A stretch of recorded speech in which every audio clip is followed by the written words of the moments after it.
Sziasztok! Megnézzük a régi kedves, hogy van, mit csinál, mit lehet róla tudni. Az a kedves, aki még valamilyen módon most is a gondolataitokban, a szívetekben van, és valahol nagyon nagy érzelmek fűztek hozzá benneteket. Szóval akire most gondoltak, őróla kérdezzük meg a kártyát, hogy mi a helyzet vele. Lássuk is, kezdjünk is hozzá. Mi a helyzet a kedvessel, aki valaha a szívetekben volt,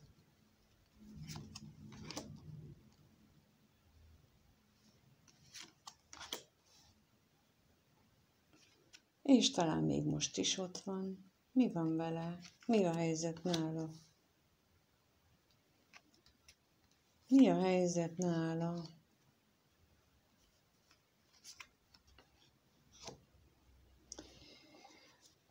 Úgy tűnik,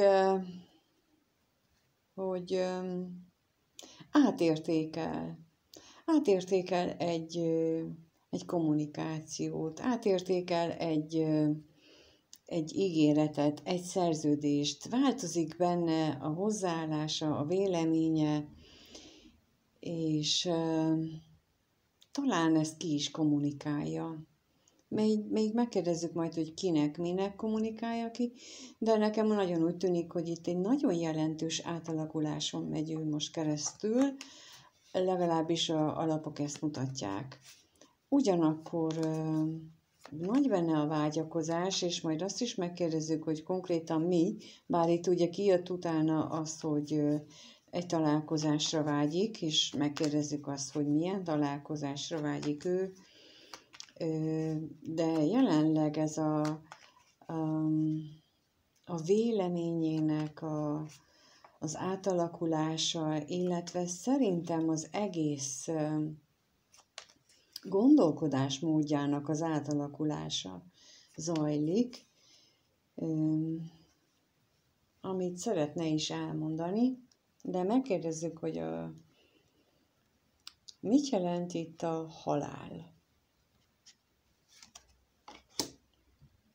A halál mit jelent itt?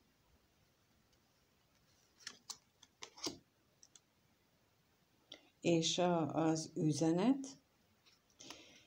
Az üzenet mit jelent?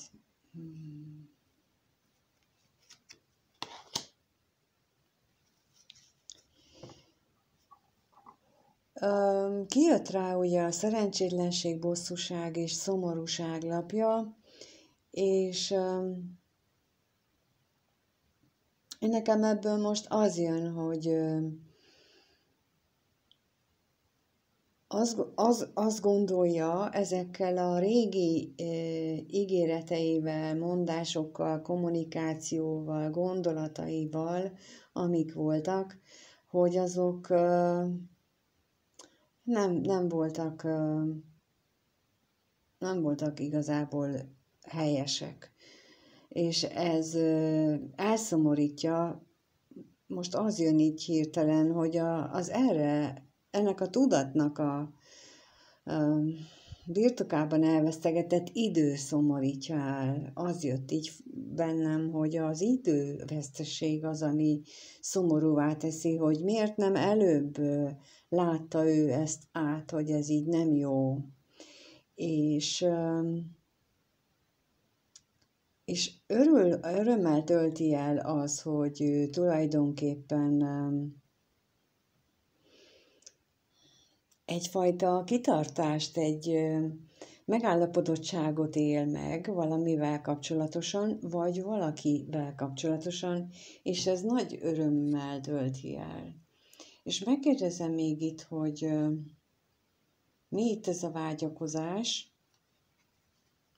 A vágy mit jelent? Mi itt? Mire vágyik ő? Mire vágyik? Az elvesztett reményeinek a visszaszerzésére vágyik, és a találkozásról mit tudhatunk meg? Hát a szerelmével szeretne találkozni. Ki a szerelme? Megkérdezzük. Hát, ha kapunk rá választ. Ki az ő szerelme? ezt most nem árulják el a lapok. Ezt még nem. Hogy ki az ő szerelme, de az ő vissza szeretné kapni az ő szerelmetes érzéseit, akkor inkább így fogalmazom. És nem tudom, nekem itt most az üzenetre, ami kijött, a hűség és az ajándéklapja, ez továbbra is az jön így ezzel kapcsolatosan, hogy ő valakinek a hűségéért nagyon hálás, a kitartásáért ő nagyon nagyra értékeli. De hát, ha később majd erre választ kapunk. Most viszont megkérdezem azt, hogy mit gondol ő most, mi jár az agya, mind gondolkodik, úgy általában véve. Tehát az ő gondolatai mi körül járnak mostanában. Megtudhatunk erről valamit, hogy mi körül járnak az ő gondolatai. A szeretett kedvesnek, a valaha szeretett kedvesnek mi körül járnak az ő gondolatai. Mi körül járnak az ő gondolatai.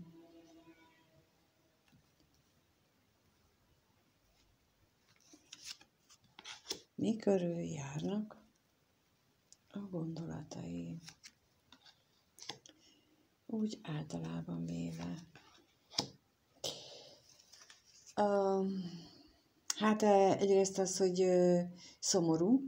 A szomorúság, a fájdalom, a mélabú, ez köti le a gondolatait, és rengeteg belső vívódása van, illetve lehetséges, hogy neki anyagi problémái is vannak, és emiatt bosszankodik, emiatt vannak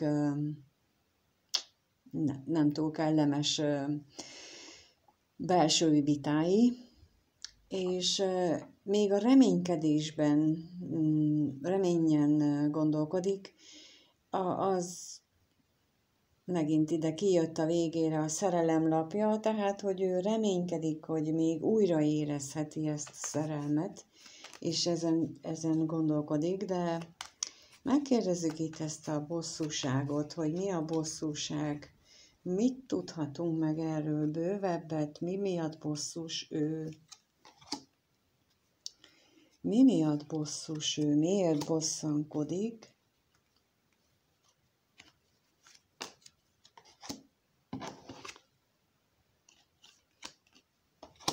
Ez kiesett még hozzá. Hová? A vágya és amiatt bosszankodik, hogy nagyon hirtelen történt valami a múltban. Egy olyan külső körülmény, vagy ő úgy gondolja, hogy külső körülménynek a ráhatásaképpen, ami számára veszteséget okozott, és a vágyainak teljesülésében akadályozta meg őt. És ezt újra és újra lepörgeti a fejében, újra és újra a múltba visszamegy, és újra lejátsza ezeket, és emiatt éli meg ezt a szomorúságot is, ezt a bosszankodást is, és minden ilyen negatív dolgot. És a kevés pénz az mit jelent itt? Mit jelent itt a kevés pénz? A kevés pénz, hát igen, tehát én mondtam, hogy az anyagiakkal vannak neki problémái, tehát ez leköti a gondolatait, nagyon is, sőt, ez van a középpontban az ő gondolatában, és megkérdezzük, hogy mit tudhatunk meg itt a szerelemről, a gondolatai között, mit gondol ő a szerelemmel kapcsolatban, milyen gondolatai vannak.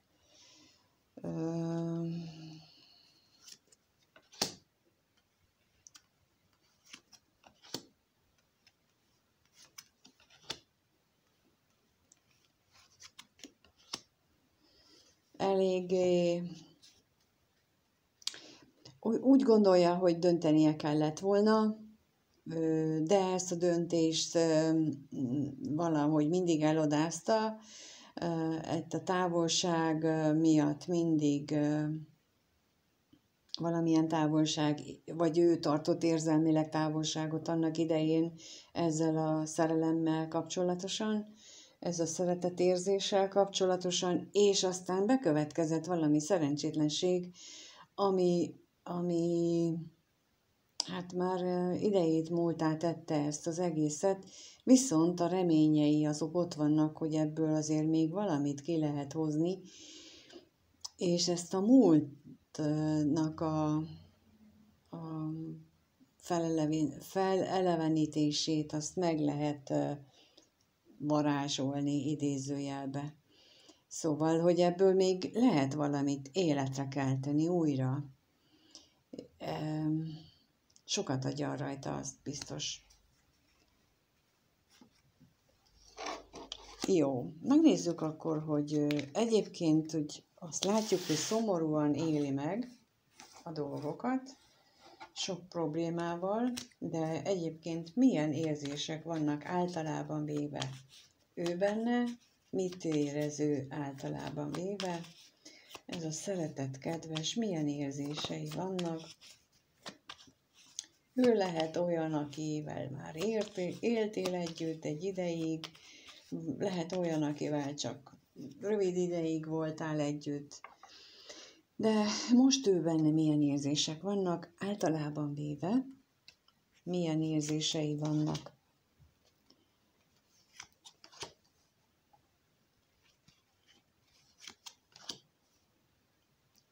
Milyen érzések vannak benne.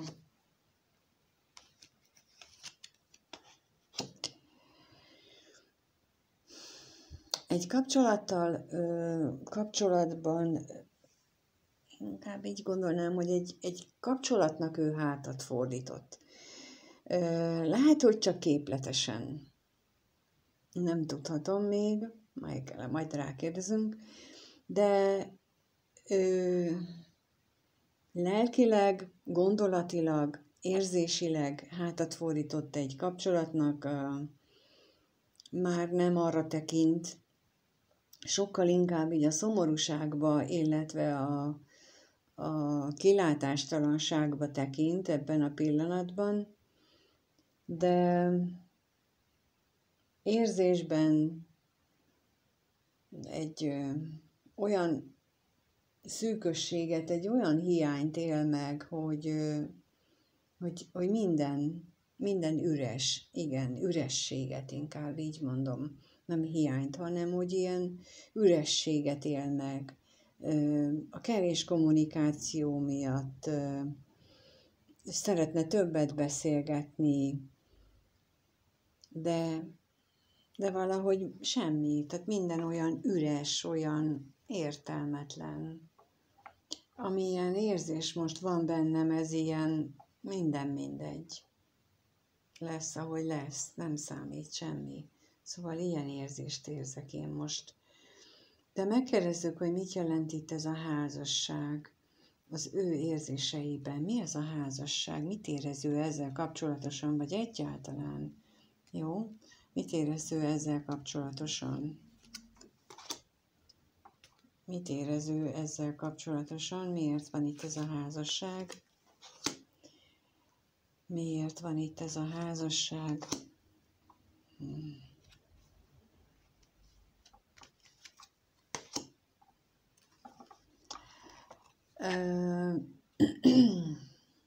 Mint mondom, ő érzelmileg mindenképpen hátat fordított ennek a kapcsolatnak, ha ő egy kapcsolatra gondol. Elképzelhető, hogy a veled való kapcsolatra gondol, ahol mondjuk szakítás volt, mert itt azt is mutatja, és ugyanakkor meg azt éli meg, hogy annak azért vannak nagyon pozitív oldalai, aspektusai is. Tehát ilyen nagyon kettősség van benne. A szomorúságra megkérdezzük, hogy miért van itt a szomorúság. Szomorúság.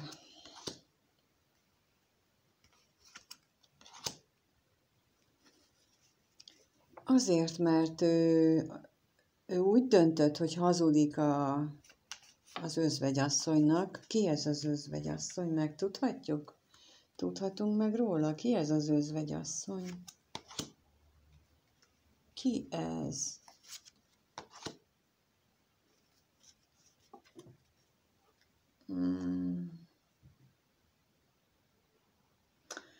Nem tudom, hogy ki ez az özvegyasszony, de minden esetre úgy tűnik nekem, hogy ő egy olyan személy,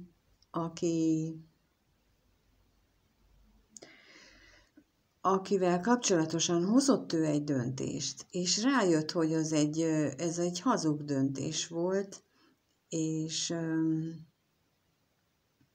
egy másik irányba indult el ennek a döntésnek a következtében, és ez nem lett olyan jó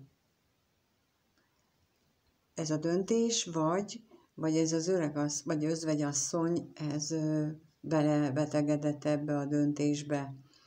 Ezt is jelentheti itt az ő érzéseinekben. Tehát, hogy azért szomorú, mert hogy ő neki fájdalmat kellett okoznia. Egy nem teljesen tiszta döntéssel. Jó. Megkérdezem még, hogy mi az a kevés pénz itt? Mi az a kevés pénz? Milyen veszteség? Milyen veszteségről van itt szó?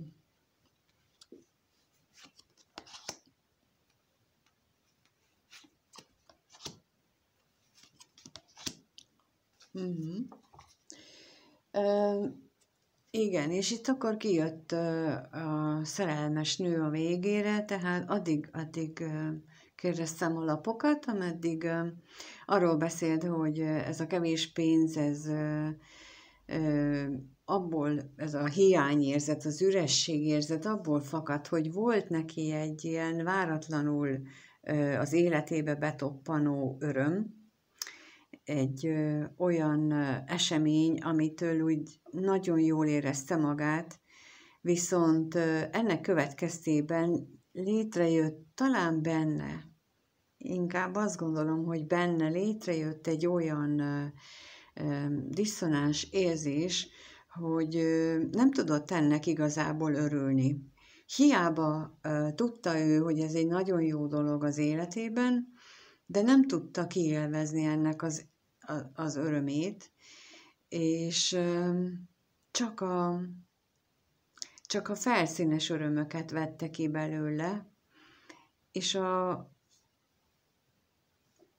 az, akivel ezt megélte, ő a szív királynője, ő a szerelmes nője, aki a szívében benne van még mindig, de minden esetre ennek a hiányát, tehát nincs vele ez a nő, ez a lényeg ebből, hogy valaki olyanra gondol, valaki olyannal kapcsolatban érzi ezt az űrt, aki jelenleg nincs az életében, pedig ott volt, pedig megkapta, csak nem tudta értékelni azt, amit ő kapott. És viszont most erre azért úgy rájött közben, hogy ő mit szalasztott el, mert ő akkor úgy gondolta, hogy ez csak egy ilyen felszínes kapcsolódás. Jó, akkor megmutatom azoknak, akik így látni akarják. Most látom, most pillantottam a kamerára, hogy nem látszott. Jó, akkor megnézzük, hogy gondol-e még rád. Ez az ember, akire te gondolsz, megnézzük, hogy ő gondol-e még rád. Ha eszébe jutsz, akkor ő mit gondol rólad, amikor eszébe jutsz? Ez az ex, ez a valaha szeretett kedves, ő mit gondol rólad, ha eszébe jutsz? Mi az, amit ő gondol? Mi az, amit ő gondol?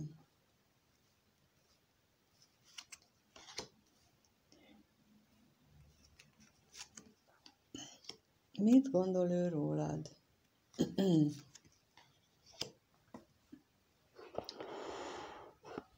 Most az jött nekem, hogy minthogyha te hoztad volna meg azt a döntést, hogy távolságot tartotok egymástól. Ugyanakkor meg mégis azt gondolja, hogy nagyon hűséges és nagyon kitartó vagy. És veszteségnek éli meg a kommunikációtoknak a hiányát. De megkérdezem ezt a bírót, hogy miért gondolja ő azt, vagy miért ez jut eszébe, illetve nekem miért ez jön, hogy te hoztad meg ezt a legyünk távol egymástól döntést. Miért? Miért ez jut a bíró? Miért a bíró van itt veled kapcsolatban?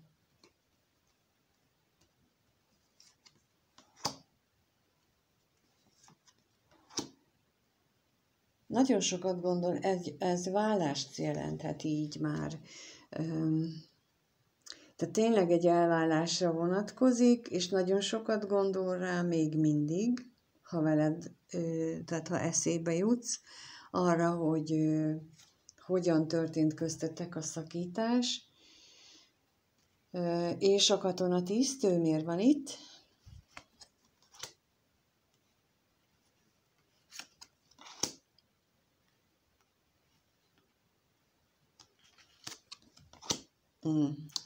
Igen, azért, mert egy távolságot eredményez a katonatiszt jelenléte a szeretett nőtől. Lehet, hogy ezt ő nem vallja be, vagy nem úgy mutatja, nem úgy mutatta a múltban. Lehet, hogy csak később döbbent rá, mint ahogy az előbb is láttuk a lapoknál, hogy ő akkor úgy gondolta, hogy ez csak egy ilyen kis felszínes kis kapcsolódás, és nem értékelte, nem érte fel ésszel azt, hogy ez micsoda nagy ajándék volt az ő számára, és lehet, hogy utólag jött rá, ami miatt viszont nagyon sok a bosszúság benne, és a szomorúság is. És most megkérdezem azt, hogy a veszteség az miért van itt? A veszteség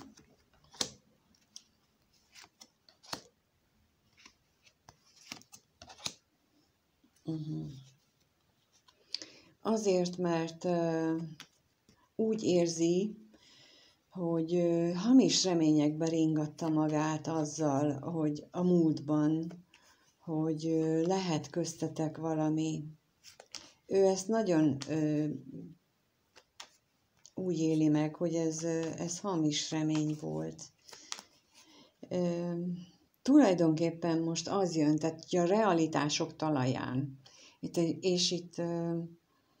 ez egy nagyon lényeges szempont, mert a realitások talajára helyezni a dolgokat, amikor az érzelmekről van szó, ezt csak egy férfi képes, illetve a nő is persze. De a nőknél azért gyakran dominálnak az érzések, és a nőknél könnyebben felülírja az érzések azt, hogy milyennek van reális alapja, és mi nem. És itt az üzenetre még rákérdezek, az ő veled kapcsolatos gondolatainál, mi ez az üzenet? Mi ez az üzenet? Tehát elmondaná azt, hogy ő szerencsésnek élte meg a kettőtök kapcsolatát, és hogy ez mély érzéseket generált benne, de ami így az előbb jött így gondolatképpen, hogy a realitások talaján ez hamis remények voltak benne mindenképpen, amit ezzel kapcsolatosan gondolt, vagy veled kapcsolatosan gondolt. És akkor megkérdezzük azt, hogy mit érez ő irántad, mert gondolataiban azért elég sokat gondol rólad, rád, de mit érez irántad? Lássuk, hogy érez-e még valamit ő irántad, mert feltételezem te igen, hogyha itt vagy. Mit érez ő irántad? Mit érez ő irántad?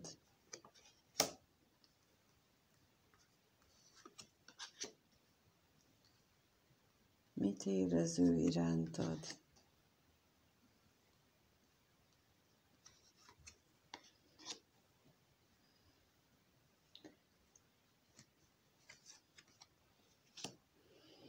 Egy elég mély lelki kötődést érez irántad, és az érzéseiben ott van a magány, ott van a bosszúság, mint az előbb is mondtam, hogy ő most bosszankodik amiatt, hogy nem ismerte fel a valódi értékeidet, a valódi ajándékot, amit képviseltél az életében. Ott van benne az ellentmondás, a belső küzdelem, és tulajdonképpen te vagy neki a szerencse múzsája, mert úgy gondol rád, hogy te maga vagy számára a szerencse, a fortuna. De lássuk, hogy mit jelent itt az özvegyember az ő érzéseiben. Az özvegyember mit jelent nála?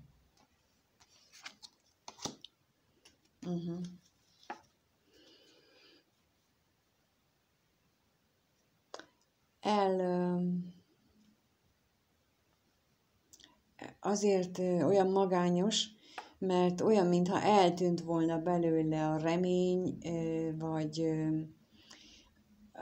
azok a félelmek, amik most vannak benne, azok azáltal keletkeztek, hogy úgy érzi, hogy olyan, mintha őt meglopták volna. Ezek a belső félelmek. És megkérdezzük, hogy a bosszúság, bár ugye erre már kétszer is kaptunk utalást, hogy mit jelent, mi az a bosszúság itt. Igen, hát azért szeretne ő beszélgetni erről az ajándékról, szeretne ő beszélgetni a múltról, szeretne ezt felidézni, és az ellenségről mit tudhatunk meg? Az ellenség.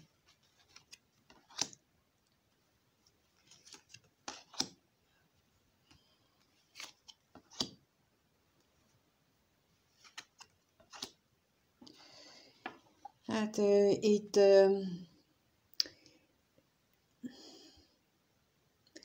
megint csak arra utalnak a lapok, hogy születhetett itt egy döntés. Egy olyan döntés volt köztetek, ami hát ugye a szakításhoz, a váláshoz vezetett, és azóta is ez az állapot van fent, és szeretne tulajdonképpen ő az érzéseiben, veled kapcsolatos érzéseiben benne van az, hogy ő örülne egy találkozásnak, de inkább itt azt gondolom, hogy nem csak egy ilyen egyszerű kis találkozásnak örülne, hanem lehet, hogy szeretné felmelegíteni a káposztát, nem tudom, most ez jött, de szóval, hogy egy hosszabb távú találkozást szeretne, tehát nem csak azt az 1 órát vagy fél órát, hanem egy mélyebb találkozót szeretne. Na, de hogyha ez most így kijött, hogy mélyebb találkozót szeretne, akkor megnézzük, hogy fog-e ez ügyben lépni. Tehát, ha ő akar tőled, vagy hát szeretne ilyet tőled, akkor fog-e ez ügyben csinálni valamit? Fog-e tenni valamit azért, hogy ez a találkozó, ez így létrejöjjön köztetek? Fog-e ez ügyben valamit tenni? Fog-e ez ügyben valamit tenni? Így a következő 1-2 hétben fog-e ő ez ügyben valamit tenni?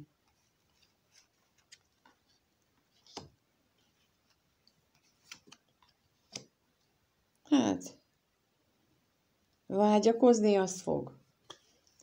Nagyon nagyon bízik a szerencsében, nagyon szeretne, hogyha ha mellé pártolna már végre a szerencse, de ugyanakkor ez a vágyakozás és ez a szerencsére várást nagyon szépen agyonüti az ő depresszív magatartásával, és nem úgy tűnik, hogy lép, de még megkérdezem azt, hogy ez itt a hamisság.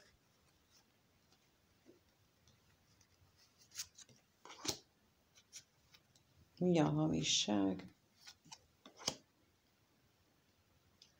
Igen, tehát hiába vágyakozik, hiába szeretne ő találkozni veled, hiába akarja ő felmelegíteni a káposztát, ez a sok hazugság, amit ő nem is tudom, hogy kinek, magának-e, másnak, vagy veled kapcsolatban ő benne van, ez megakadályozza, és emiatt igazából nem lesz ebből a találkozásból semmi sem. És a szerencsétlenséget nézzük még meg, hogy mit csinál itt ez a szerencsétlenség. Mit csinál itt ez a szerencsétlenség? Hát ez a szerencsétlen állapotnak a megmaradását mutatja, továbbra is fennáll, és a külső körülményeknek, a családnak az okolása, a mások hibáztatása, ez marad meg benne, és nem látszik, hogy ő fizikailag, a tettek szintjén ő tenne bármit is. Úgy tűnik nekem, hogy ő beleragad ebbe az ábrányaiba pillanatnyilag. Nem látszik, hogy ő bármit kezdene. Ennyit tudtam ezzel kapcsolatban mondani, és még egyszer jelezném, hogy aki szeretné, hogy személyesen csináljak így ajándékba vetést, akkor azok még a héten, vasárnapig jelentkezhetnek a kedvelők szintű, 2. szintű tagságra, és akkor ott a bejegyzéseknél van a leírás, hogy hogyan lehet jelentkezni az ingyenes, az ajándék vetésre.